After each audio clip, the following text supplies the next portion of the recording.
The starting line for wealth creation is aggressively mundane. You're working the floor at a retail job, folding cables into bins at the end of your shift, and eating the exact same $4 burrito bowl every night to keep expenses low. Meanwhile, your coworkers are sitting in the break room showing off flights to Cabo. They book these trips on credit cards they haven't paid off yet, pulling future earnings into the present to fund highly visible lifestyle upgrades. This creates intense psychological friction. You sit in a studio apartment watching someone else swipe a card for instant gratification. Choosing long-term financial responsibility feels completely indistinguishable from losing in the short term. We are entirely conditioned to measure success against assets that can be photographed.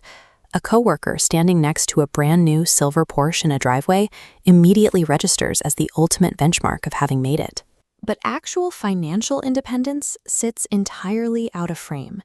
It exists inside an S&P 500 index fund, quietly doing the math.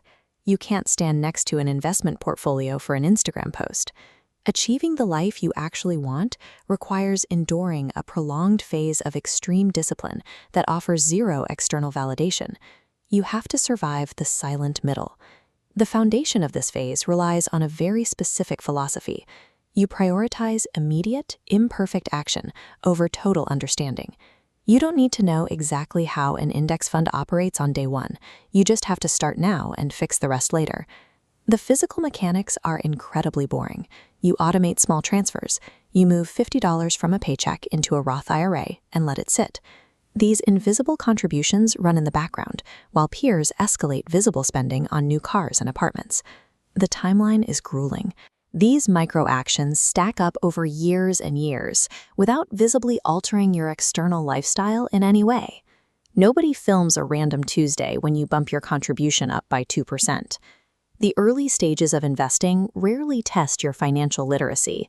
They exist as a pure test of psychological endurance against boredom and peer comparison. The items you buy at a store are guaranteed to sit in your driveway. Invested capital is inherently volatile. This chart shows the market entering spring 2020. As the line plunges, you feel the physical panic of savings evaporating. The counterintuitive survival tactic is to refuse to look. You ignore your instincts and close the app to prevent a panic sell-off. The core operational rule of index investing is simple. The money is only permanently lost the exact second you choose to hit sell. Surviving a market panic without acting separates permanent wealth from temporary participants. It acts as the ultimate psychological filter for investors. When you finally arrive at the million-dollar milestone, the moment is completely anticlimactic. It happens in an aggressively ordinary setting, like eating cereal before work in a rented duplex outside Denver. There are no fireworks. The milestone gets marked by a dry, bureaucratic email officially reclassifying you as an accredited investor under SEC definitions. You open social media and see a peer posing with another brand new luxury car. But the psychological friction is gone. The envy has completely evaporated. An average household spends $78,000 a year to live. At a realistic return, a 7-figure portfolio passively generates a yield equal to that baseline cost. From here, acceleration begins. Compounding math handles the heavy lifting instead of human labor. The ultimate reward of the silent middle skips the ability to buy visible status entirely. It offers the permanent, quiet freedom of never needing to prove your wealth to anyone, ever again.